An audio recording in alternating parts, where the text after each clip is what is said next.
أعوذ بالله من الشيطان الرجيم بسم الله الرحمن الرحیم۔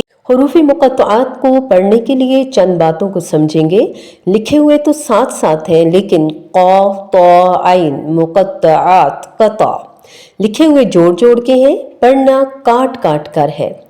قرآن میں بہت ساری جگہوں پہ علم جوڑ کے ہم پڑھتے ہیں، جبکہ یہ بھی بالکل اسی طرح لکھا ہوا ہے لیکن اسے علم نہیں پڑھیں گے۔ علم تر کیفا، اس کو کیسے پڑھیں گے اور کیوں ایسے پڑھیں گے؟ الف لام اور میم تین حروف ہیں جو لکھے ہوئے جوڑ کے ہیں، ان کو پڑھنا کاٹ کر ہے، ان کو حروف مقطعات کہتے ہیں۔ اس لیے کہ اللہ کا حکم ہے، اس لیے کہ نبی پاک صلی اللہ علیہ وآلہ وسلم نے ایسے ہی سکھایا۔ ان کے میننگ ہمیں نہیں بتائے، اس کا یہ مطلب نہیں ہے کہ ان کے میننگ ہیں ہی نہیں، معنی ہے لیکن ہمیں نہیں پتا، ہمیں نہیں سکھائے گئے۔ قرآن کریم کے 29 حروف میں سے ہی یہ حروف ہیں جن کو مقطعات کہتے ہیں۔ مختلف صورتوں کی شروع میں یہ حروف آئے ہیں، یعنی صورتیں ان حروف سے شروع ہوئی ہیں۔ ان صورتوں کی تعداد 29 ہے جن سے جو حروف مقطعات سے شروع ہوئی ہیں۔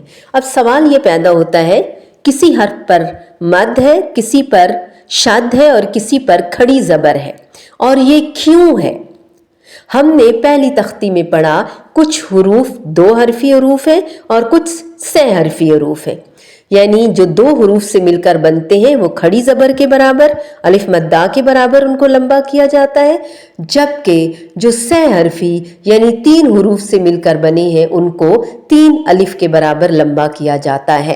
جیسے لام الف اور میم سے مل کر بنا ہے، اسی طرح میم یا اور میم سے مل کر بنا ہے، دونوں 6 حرفی حروف ہیں، دونوں پر مد ہے۔ جہاں تک شد کا تعلق ہے، لام کا آخری حرف میم ہے، اسی طرح میم کا پہلا حرف میم ہے۔ یہ آپ کو بورڈ پہ لکھوا کے بتانا چاہیے زوم کے ذریعے یا ویڈیو کے ذریعے۔ اب لام کا آخری حرف میم اور میم کا پہلا حرف میم آپس میں ملے تو میم مشدد بن گئے اور غنہ آ گیا ان پر۔ ہم جوں حروف پڑھتے ہیں پھر ساتھ ساتھ اس کی ڈیٹیل بھی جانتے ہیں۔ الف لام میم۔ اب لام اور میم میں ناک میں آواز نہیں لے کے جانی، کیسے؟ لام میم، ایسے نہیں، لام میم، صرف یہ یہاں پر غنہ تھا لام اور میم کے درمیان۔ الف لام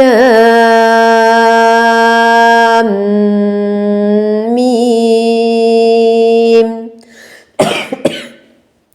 الف لام میم صاد، آخر میں دال پہ قلقلہ بھی واضح ہوگا۔ اور جو 6 حرفی حروف ہیں، 3 حروف تینوں کی ادائیگی ہوگی، بیچ میں سے کسی حرف کو بھی کھائیں گے نہیں، مس نہیں کریں گے، اور تینوں 6 حرفی پہ تینوں دیکھیں آپ مد ہے اور بیچ میں میم شد ہے، غنہ بھی ہوگا، کسی کو مس نہیں کریں گے۔ الف لام میم صاد، الف لام را، الف لام میم را۔ ایک خانے میں جو لفظ ہے اسے ایک ہی سانس میں پڑھنا ہوگا اور حق کے ساتھ۔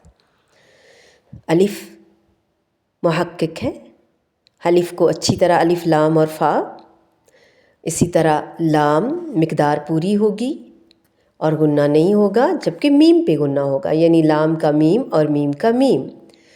غنے کی مقدار 1 الف ہے اور پھر کھڑی زبر کی مقدار بھی 1 الف ہے، اور مد کی لمبی ہم نے کھینچنا ہے جس طرح ہم نے مد کا قاعدہ سیکھا۔ الف لام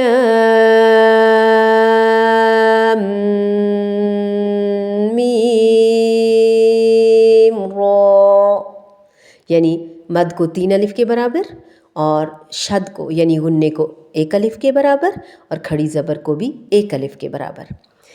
کاف ہا یا عین صاد.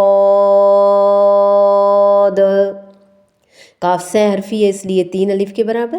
ہا اور یا دونوں پہ کھڑی زبر ہے 1 الف کے برابر. عین سے حرفی ہے لمبا کریں گے لیکن آگے آخر میں نون ساکن کے بعد حرف صاد آ رہا ہے تو یہاں پر اخفاء حقیقی ہوگا رول کے مطابق، اور اخفاء حقیقی بھی موٹا ہوگا کیونکہ صاد مستعلیہ میں سے ہے، اور آخر میں دال پہ کلکلا ہوگا. کاف ہا یا عین صاد. طہ طاسیم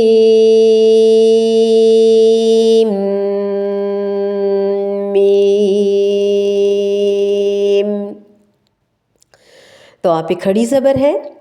سین سے حرفی حرف ہے اور میم بھی، اور میم پہ شد ہے کیونکہ سین کا نون میم سے ملے گا تو ادغام ود غنہ ہوگا. ٹھیک ہے، سین کے نون ساکن کے بعد حروف یرملون میں سے میم آ گیا تو ادغام ہوگا غنّے کے ساتھ، اور غنّے کی مقدار وہی 1 الف، اور سین میم نہیں کہیں گے بلکہ قاسیم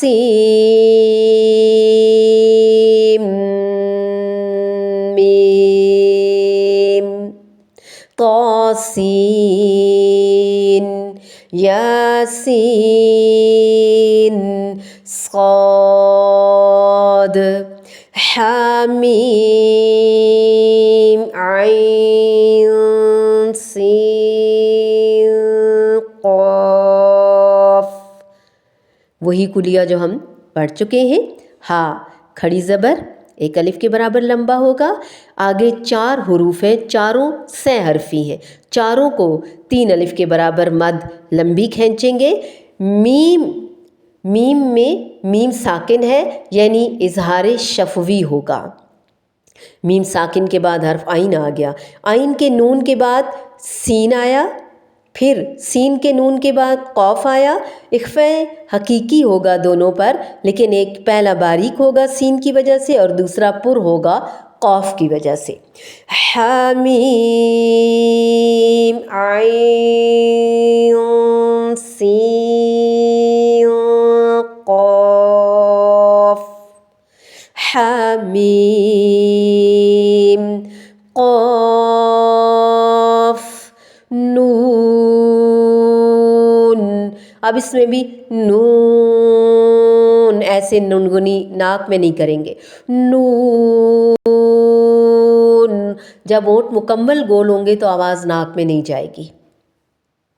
امید ہے کہ آپ کو سمجھ آ گئی ہوگی.